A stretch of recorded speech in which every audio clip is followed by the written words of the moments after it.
Leatherman. Leatherman. Leatherman. Leatherman. Leatherman. Let her man. Let her moon. Leatherman. Arc. Hello, be sure to check out Advanced Knife Bros video on this same multi-tool. It'll be a bit like this one, but probably a bit nicer in the editing department. I do a brief bit of steel testing in it. You'll have to see it to believe it. Also, here is a spoiler on probably the next product I'll be reviewing, the TRC Polheim. Enjoy the video. Is there anything like a new Leatherman, especially a new fancy Leatherman, the Leatherman Arc? Finally got it here, and I'm just like, I want to use it, but I want to use it like, I want to use it for something special, you know? So the first time you get it out of the box, it's all pristine. It's like, what kind of cool job should I do with it? Should I? There is a drowned dead mouse in your bucket trap that you need to get out.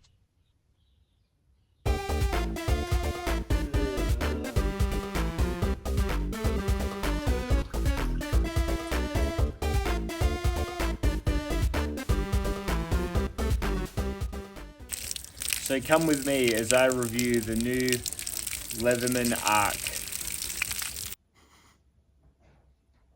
Clean. So Leatherman, always been the premium multi-tool. I would say about equal in terms of quality with Victorinox for making a good, tightly assembled, plier-based multi-tool. Now, what's higher than premium? I would say ultra premium, which is where the Arc is looking to line itself up in the multi-tool market, because it is definitely sold at a premium price, 500 Australian dollars. Ouch. Even 230 US dollars. I've seen lots of remarks about that, so that must be expensive over in America too. 500 Australian dollars conversion wise is about, 300 US dollars, about the value as well. So there's obviously a bit of extra, shipping, and also just screw you, it's new tax to get one over here. I ordered this off of a fellow in America did a sort of a buy for me, a buy and ship. Also 0 out of 10 for USPS's $80 US shipping option, 3 to 5 business days. My bum didn't leave America for like 2 weeks. Bad USPS. Anyway, so this premium, ultra premium tool, what does it do in an ultra premium way? Well, I suppose it's two things. You've got an ultra premium mechanical arrangement here, very different to many other multi-tools on the market, and you've got ultra premium materials in the tool. Does that make the ultra premium price fair? Well, it's probably going to be up to you really, but I can sort of at least try and explain what I perceive to be their rationale. So what these carry on, and this is the first of the premium assembly type features, and they carried on from the free P series, the P2 and P4, is magnetic retention. So what this does is it lets your new Leatherman feel like a really nicely worn in Leatherman. Like, this is my Leatherman Wave. It's about 15 years old, back when they used to have that plier head, and you can flip and flop it. And people like that. It seems to be something that, it's a sign of, this is my Leatherman, I've broken it in. So these sort of come pre-broken in. It's a nice sort of free fall once that magnetic lock is overcome. And the magnets also hold the handle tools, which are all accessible from the outside with one hand, closed as well. So these handle tools, because of the magnet system, they can be sort of the smoothest and easiest to deploy. There's no fingernail busting. They sort of do clump out a little bit, but they're really they feel free and easy, and definitely sort of on their own little circuits, more than most other Leathermans have in the past. So these are not, I imagine, cheap things to innovate and do. So I suppose that is somewhat of the premium price, at least started to be explained there. Having a magnet-based multi-tool is definitely something pretty unique in the multi-tool field. But the other premium or ultra premium thing in this, especially for a multi-tool, is the blade steel. So this is in MagnaCut blade steel, and that's a blade steel that's better than most dedicated pocket knives that you just go and buy off the shelf. Now, it's a lot better than anything that's been seen in a multi-tool. Leatherman previously sort of had the top rung with some S30V in the Charge, and in the Charge TTI, some 154 cm steel. If those don't mean much to you, they're just slightly better grades of steel than you would usually find in a multi-tool. The steel in multi-tools is generally a little bit of an afterthought. Generally just sent, whatever's sort of cheap, whatever is going to be used for a rough utility knife. So this Leatherman curl here, for example, and most other Leathermans have 420 HC. Gerbers are going to have a 420 style. SOGs are going to have like a 5CR15 Chinese 400 series type steel. And Victorinoxes are using their very good but quite soft Victorinox stainless steel. So a MagnaCut blade, I am going to wager in Australia, especially places like Australia, where a lot of people's main pocket knife is actually a Leatherman or a Swiss Army knife. And that's because some countries don't have particularly, I wouldn't even say free, they're just vague knife laws. A lot of countries say, you may have a knife under 3 inches, or you may have a knife, that's non-locking. Australia and other places, perhaps Canada, I'm not sure, generally say you need to have a reasonable excuse for carrying a knife. And that has just led to, a lot of sort of angst, and it's been pretty clear in most states in Australia that just, in case I need it, isn't a good enough reason. So it's sort of all a bit vague. And generally, it's going to be pretty bad luck, really, or you've drawn attention to yourself to find yourself being searched. But still, a lot of people don't really want to take the chance. And the way it's sort of the way it's ended up is, for better or worse, and this isn't legal advice, but a lot of people don't really see a Leatherman as like a knife. They don't really cause that same level of concern, like, oh, he's got a knife, if you take your Leatherman out of your pocket and use it for its pliers or for anything else. People will open carry Leathermans on sheaths all the time in metro and in the country. I've seen it all around in Australia, and I think it is because they are known as a tool, and it's one of those sort of just socialization things, but people have been socialized to really accept these for, just being generally handy things. And so as such, some people would prefer just to avoid even a slim chance of having a knife be a problem for you out in public, and they just carry a multi-tool. That being said, I know in my state you're still not supposed to carry anything sharp in a school or in a pub, but in general terms, this is a market where I am where this will probably be a lot of people's best knife. And a MagnaCut blade is, so much better than the 420 HC of perhaps if they are just carrying a Leatherman Wave or Curl. And a lot of people just do carry the Leatherman Wave or Curl as their primary knife, for that reason I was going into before. So for people like that who are sort of navigating these somewhat vague carry usage laws, this would probably be the best available pocket knife for them. And I can see that being quite a popular choice here in Australia, and possibly even worth that extra bit of money, because you've got to realize a lot of pocket knives are worth $300 to $350 on their own, and that's knives made in lesser steels than MagnaCut. So for the $500, I suppose you are getting all this other mechanical array of tools, as well as a pretty good blade steel, and a pretty fairly, fair and reasonable looking blade in terms of length. It locks. It's got an okay grind. Overall, it's a pretty good knife, at least from the outset. But let's do a bit more in-depth testing. I obviously like my steels. I have an interest. So straight out of the box, this isn't the sharpest knife in the world. It does slice the paper, but it slices it furry-like, and it does have a bit of a hiccup right towards the end. So unfortunately for my rope cutting test, I'm going to have to resharpen it, but that will give me the opportunity to resharpen. I reckon I'll resharpen a 420 HC Leatherman and my Charge, and it should just show you how much different the edge retention is going to be on this MagnaCut blade. I'll put a 17 degree per side bevel on both. I will use the Ken Onion work sharp, because this is a tricky thing about these multi-tools, is that a lot of the sharpening systems, it's too handle heavy to clamp it. There's a bit too much bulk behind there to be able to use it on a few of the other sort of arm-based systems. So I'm going to be doing it on the work sharp, which I think is probably a fair enough way that a lot of people, other people may well sharpen their multi-tool blades as well. So that's what we'll be doing. We'll do 17 degrees per side to a polish on the work sharp Ken Onion belts, and we'll see which of these three holds an edge for the longest time. The 154 cm, the 420 HC, or the Magna Cut. It's going to be the Magna Cut.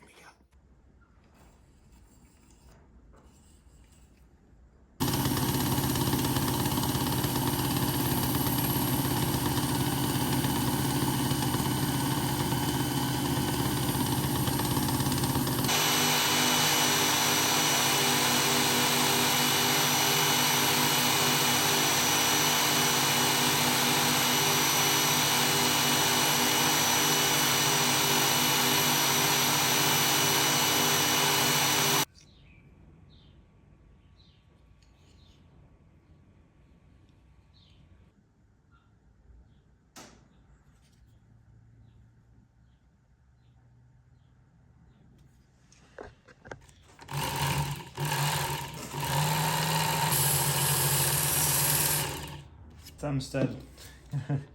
There's no easy way to sharpen these fucking things. We'll take out the thumb stud. Bloody negative first $60 resale. Oh well. It's a user. Take off the thumb stud. Now we can get full blade coverage.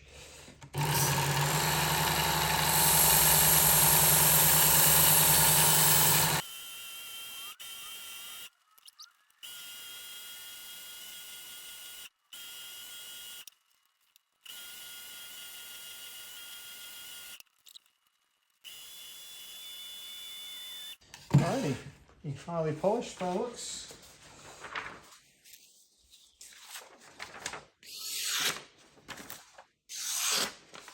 Much better.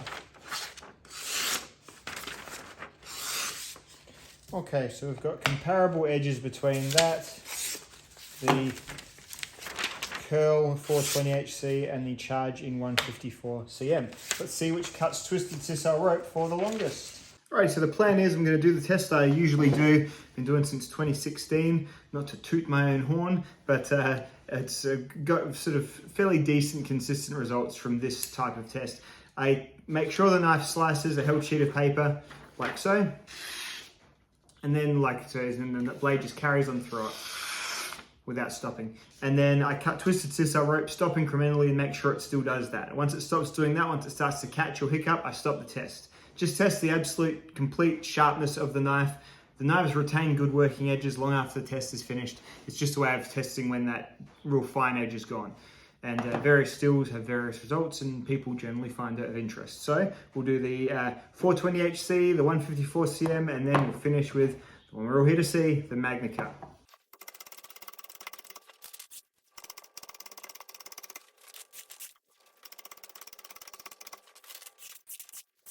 Right, so this one's lost its absolute edge at 75 times through the rope there, just right on the where the basically belly starts, the 75. So lost its edge. 420HC, not surprising.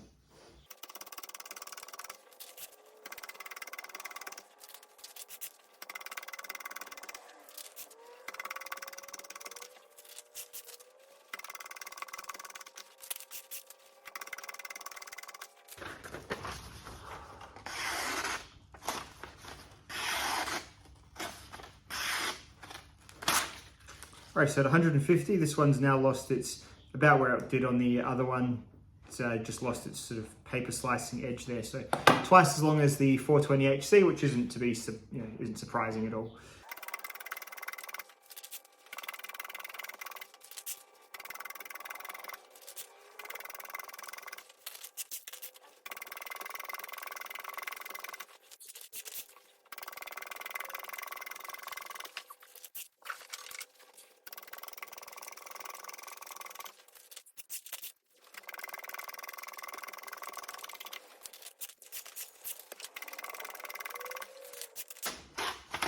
Alrighty, so pretty obvious stop at 325 cuts. So lasts about twice as long as the 154 cm and just 8 times longer than the 420 HC. Let's discuss a bit further. Oh, sweaty. Sweaty. hot day in the shed, in the knife lab. Right, so that's a, gross. That's a big improvement obviously over the other Leathermans. Now it's a different result to what MagnaCut would usually get, because this is a convex edge on much different equipment than I would usually use. I've had MagnaCut cut like 1,000 times before with like a really honed in, like flat 15 degree or 17 degree per side V bevel. This is a convex bevel. Convex bevels are generally known to retain working edges for a lot longer, so you might need to meaningfully sharpen it a bit less, but the absolute sharpness does go away a little bit quicker on a convex, which is what my test, I believe, tests, that absolute crazy sharpness. But sort of Leatherman for Leatherman, the result's pretty clear. It's going to outlast other multi-tool blades by at least twice as long, possibly even more if you fuss over your sharpening a little bit longer as well. So definitely a superior blade in the Leatherman. In terms of actually wielding it as a blade, well, not as comfortable as the Charge, to be honest. The Charge has a little bit more rounding going on.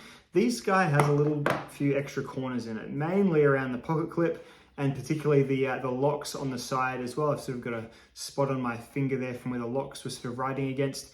And yeah, the pocket clip, I guess I probably will just, maybe I'll take it off. I don't know. Pocket clips are kind of handy if you want to EDC your multi-tool. So don't know, but yeah, using it as a knife, it's just a little bit, if you shut your eyes and just feel with your hand, it's a bit more cornery than the Charge for sure. The Charge is sort of more flat surfaces. This is definitely more details, grooves and whatnot to it to squeeze down on. And yeah, just the ends, a couple more sharp spots on it as well.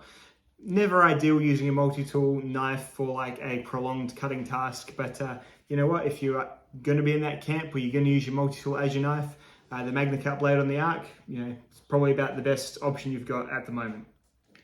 And oh fuck, I've lost my thumb stud. Found it. That was close. My botched thumb stud. Lives to fight another day. Let's get it back on there before I lose it again. So in terms of what you get for your 500 Australian dollars, you get a pretty okay grey Leatherman sheath. So the Free series, I believe, all went to the grey sheaths, which are pretty similar to the standard Leatherman sheaths. Now they've got the sort of open hole, easy pop kind of less Velcro these days. I think the Super Tool range still have the Velcro closure, but this one has a snap closure. Pretty nice, I guess. An overall fairly quality feeling sheath. If you don't like the pocket clip for retention, you could take that off, but you could of course just leave the pocket clip on and still carry it in its sheath. It fits quite comfortably like so. So there's that. And it comes with a bit kit, and it's kind of half of the full comp Leatherman bit kit, which is, well, generously speaking, all the weird ones. So it's all the square and a couple of the hexy ones, which I suppose some people might find a bit more use for. Some of the wider star style bits, which aren't really going to do too much. Maybe one or two might fit in a knife pivot, perhaps. And then there's some small flats and some quite fine Phillipses. But yeah, not my favorite of the bit kits for sure. I'd rather just it be a full Torx range or the other ones. There's two halves and the other half is the better half. But again, it's not the end of the world. I wasn't really expecting, even to get a bit kit at all. So I know it's got the bit exchanger, but I think someone buying a Leatherman Arc is probably gonna have enough Leatherman bit kits with them already. Because I take it, if you're buying an Arc, you're either quite wealthy and trying to buy once, cry once.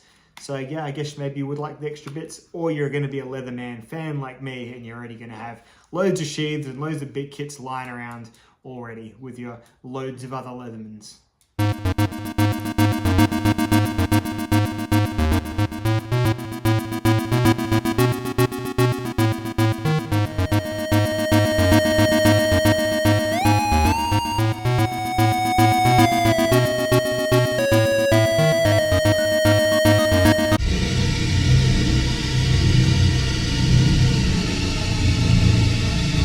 Alrighty, let's look at the tool set on the Arc. We will start with this tool here, which is a wood saw. So the wood saw, locking exterior opening. As with all of them, it is a good Leatherman saw that has a narrower back than it is at the teeth, which means it cuts wood quite well. I've used it to lop off some branches that were starting to poke through my fence. I've been using it to tear off some water shoots. I've been using it to generally sculpt my little fruit trees as they are in their sort of petulant teenage years and trying to grow all sorts of silly little branches all over the place that they don't need to grow. So the wood saw is a good saw. Next up, the MagnaCut knife blade. Need I say more? Now, one thing I do like to do with every knife is I try and cook a meal with it. So I made some apricot chicken with just this knife blade. And yeah, overall, it's as you'd expect. It's pretty clumsy to use a Leatherman knife blade to prepare dinner with, but it can be done at a push, which probably has more, speaking more of like a camp application or something perhaps. It's a thicker knife, it's a clumsier knife to use to cut onions and things like that, and its length is obviously not ideal either. Something like my Spyderco Stretch serves for a far better kind of kitchen cooking knife, given that it's thinner, the blade's a little bit longer. You've got less bulk around this area here to get hung up on things if you do sort of undercut or overcut a little bit too much as well.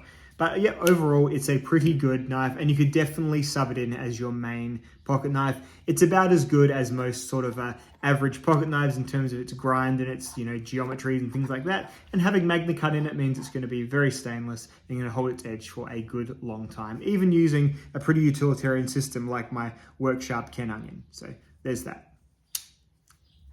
The scissors are a bit of a size between the standard Leatherman wave scissors and the Leatherman surge scissors. So if I get my Leatherman surge out and I get the scissors out, they are definitely sort of a size up from these guys here. But then when you look at the rather minuscule scissors on the wave or the rebar, what have I got? The knifeless rebar? Oh, I've got a wave here somewhere. I was just playing with it. There it is. Getting the wave scissors out, they are really quite small. So you see like quite a difference in the jaw size and whatnot. And the best thing is you really have to dig for my wave scissors. Even on this very broken in wave, I really kind of need to pull and flash the fat of my finger around in that groove to sort of be able to pull out the little extractor, the little sharp bit of metal that you can use to then sort of extract the scissors. So much more accessible as well. Accessibility is really where this guy kind of dominates in terms of getting all the tools out. And the scissors are fine for a little pair of scissors. I'll use them to open like little bags of rice where I want to make just a little spout to pour things out. Stuff like that. Often I find myself using them in the kitchen, or in stationary reasons like cutting little threads and you know, wrapping presents and stuff like that in the car. Every now and then you go into a kid's birthday and you buy the present on the way because you're very disorganized and you couldn't find a good bag, or the gift doesn't fit in the bag, so you got to get a sheet of like really thin shit wrapping paper and rather quickly wrap a present in your car. Do that every now and then with my multi-tool scissors, so it's definitely good for that. Now it's got a file as the other sort of main outer handle tool, and this one has the kind of bastard side, the checkered side on one side, and then it's got the diamond side on the other side. So you can use that diamond, as I've shown in videos before, to sharpen most knife blades. It's a good diamond file. It's probably about it feels like about a 200 grit or a 300 grit diamond file. And then on the bottom, you can use that as a bit of a like plastic or soft metal saw or something similar. They also have this kind of tanto-y point to them, the tools on the handles, but I guess that's just how it all falls around the plier head. So I quite like how it looks as well. Next up is you've got in these inner handles here, you've got an awl, which is a pretty good awl. I guess it lacks a sewing eye if that bothers you.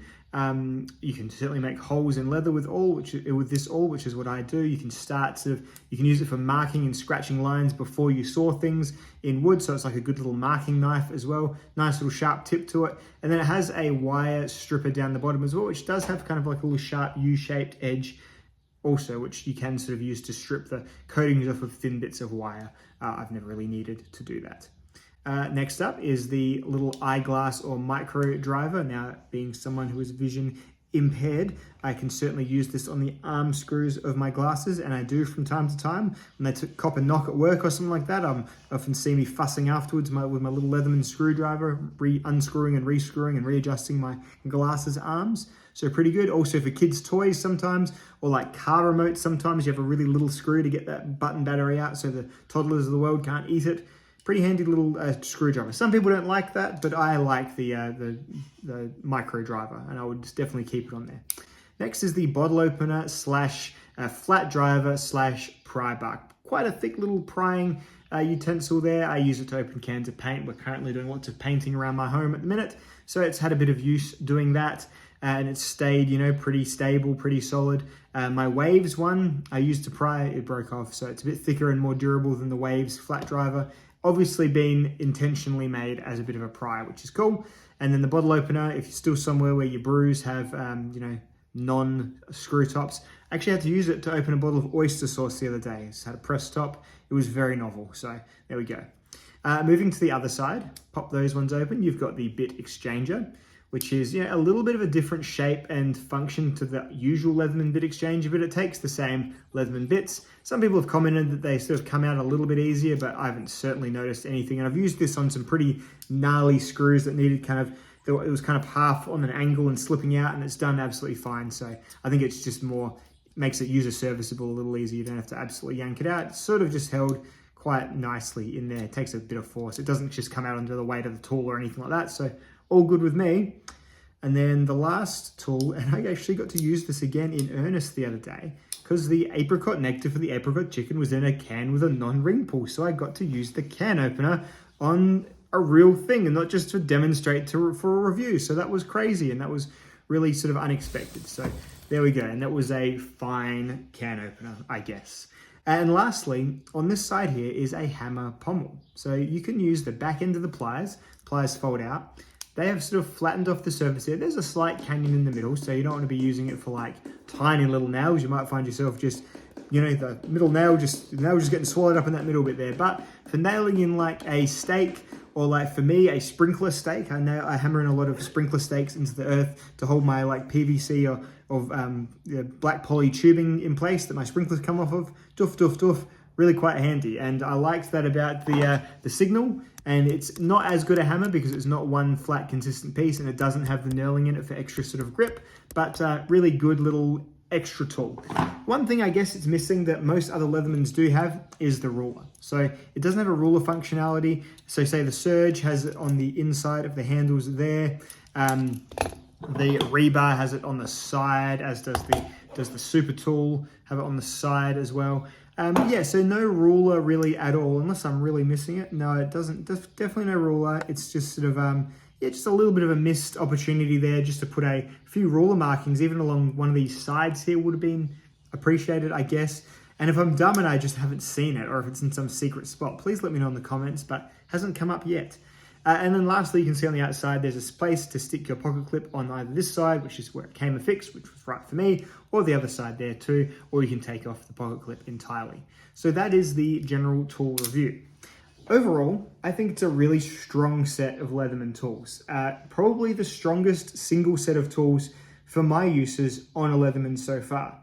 The addition of the hammer makes it slightly above the wave, because I often use the side of my wave. If I'm up a ladder or something and there's something that's just kind of hanging out, I'll often flip this upside down and just whack it in with the side. Really clumsy, and half the time it involves a wave flying out of my hand, whacking into the side of the house, tumbling all the way down the ladder. And I mean, it's a testament to how strong these waves are, but yeah, the hammer bottom really does escalate it just a little bit for me, and I really like their outside tool choices.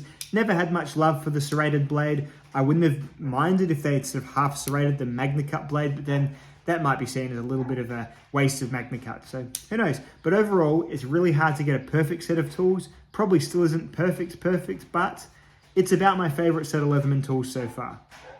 Alrighty, and of course, I suppose the focal tool of the whole piece is the plier head. Now, I'm just trying to think of some kind of cool engineering or, you know, DIY task I actually need to do right now with the pliers. How about the 2 more dead mice in the other rat bucket? Ah.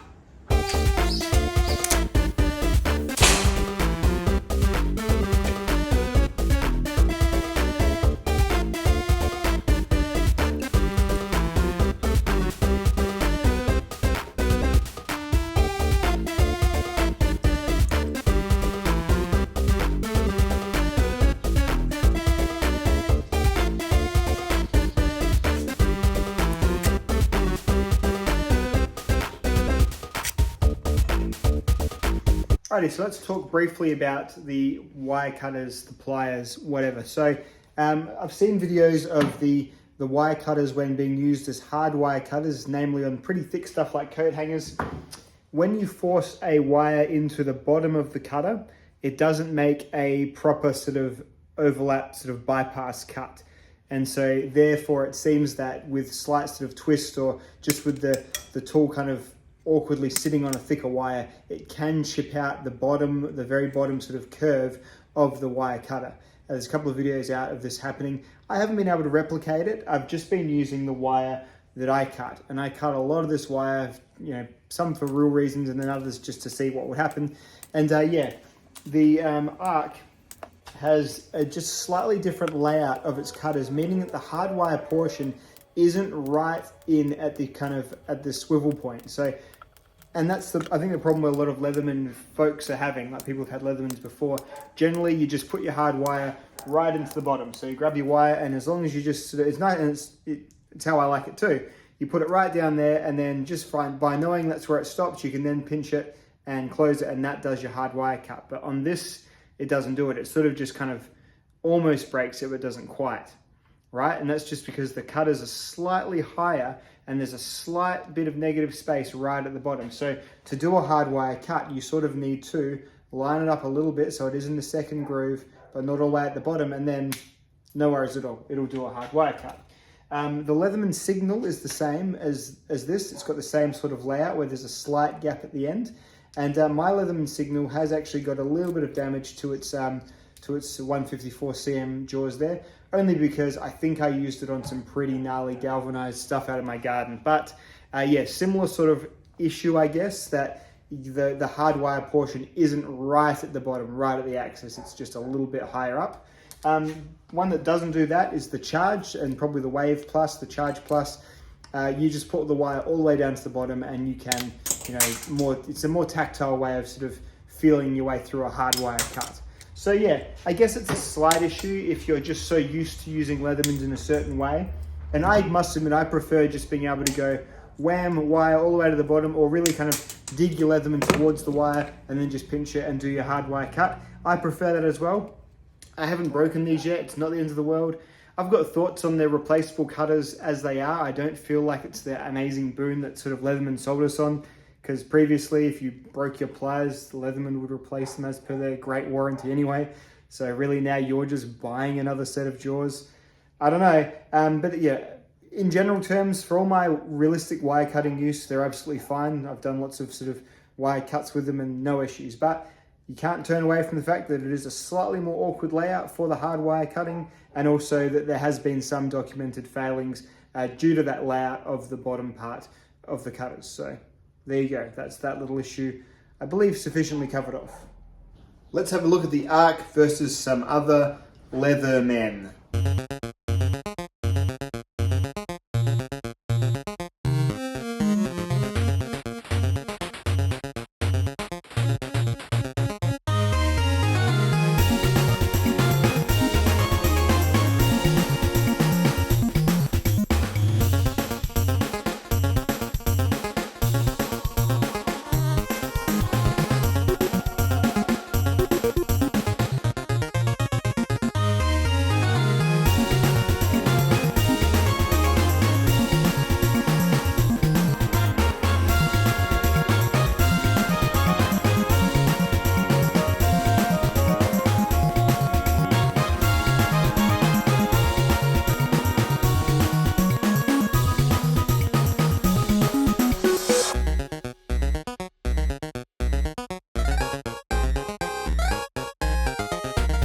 So the main question it's going to come down to is, it's a wave size weighted capability-ish multi-tool that's over twice the price of the wave. This is kind of the crux of the review. Can Leatherman ever really best the wave for, really in this category too, price? Do the increase in sort of mechanical marvel and that extra bit of, lovely blade steel really double the price or double the use or double the justification of having this? sort of over what is, the Wave is just a universally beloved and just incredibly competent multi-tool that is still, you know, quite well made. I mean, I ordered a Surge and I got a Surge the other day that has a bit of rattle, sadly, so I guess you never know 100% what you're going to get, but in general terms, Waves are still a pretty safe bet. And if you're happy with your 420 HC, and if you're not after a multi-tool that has Magna Cut in the knife blade because you already carry a knife, or you don't particularly care if your knife blade on your multi-tool runs out of edge, you know, fairly quickly, it's hard for me to say that, yeah, this is a sensible decision over this. It really is. Or even like over the Charge here. These charges are about $350 in Australia. The Charge AL with 154 cm. That's still $150 less than this guy here.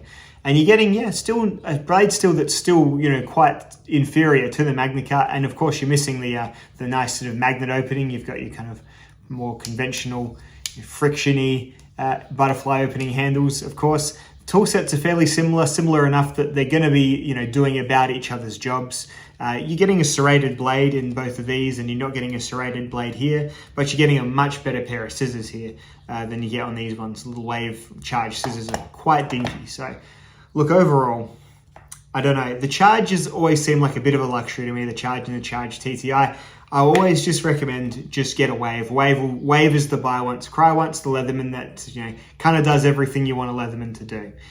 That being said, having all the tools easily accessible from the outside, thanks to the magnet mechanism, and you know, having the, you know, quite nice flip open pliers like so, having locks that do feel perhaps a little bit nicer than the liner locks, and having that Magna Cut steel, having the extra hammer pommel edge on the bottom, I actually do personally like a bit. So for me, I do quite prefer the Arc to the Wave and the Surge.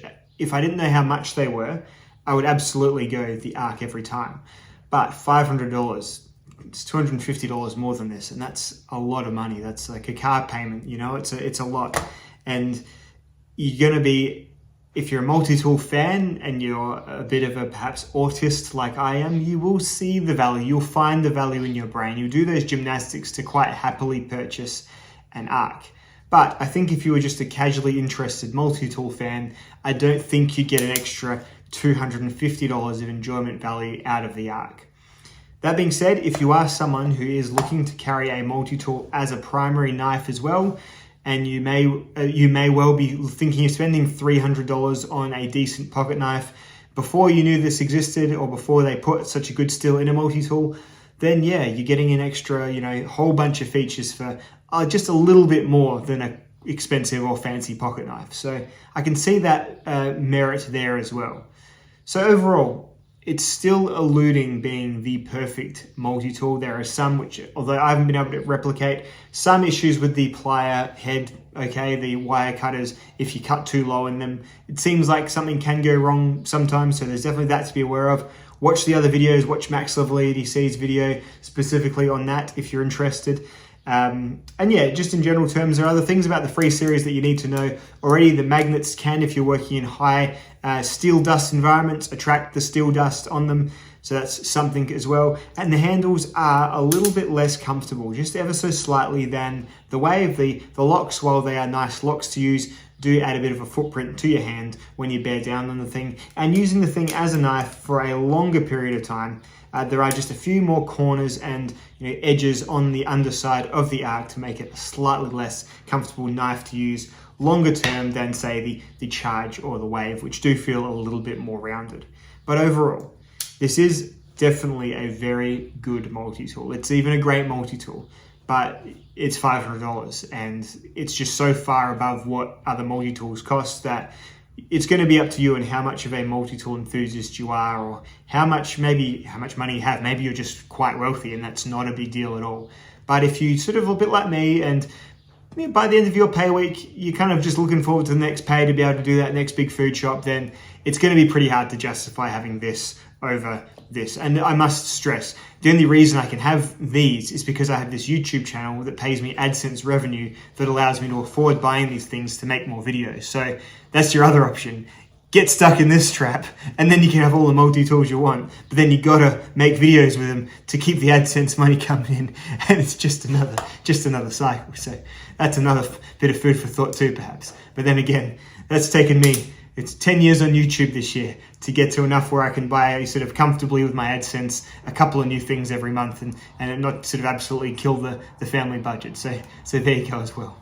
Anyway, just getting a bit meta commentary on you there, but again, something that I suppose is relevant to you as a viewer if you're directly comparing your experience with mine. All right, I think that's all my thoughts on the Leatherman Arc. It is definitely a positive review, definitely positive thoughts on the tool, just with a few caveats that are going to be pretty obvious once you've seen the price tag. All right, have a good night, have a good day. See you all in the next video. Goodbye. And just lastly, plugging the Arc into the old Leatherman tier list, it's definitely a high quality tool. I think I'm going to go and drop it at the bottom of the S tier. Once they've sorted out those pliers, those cutters, which I do believe they are in progress in updating or fixing or whatever. This is definitely a high caliber of multi-tool.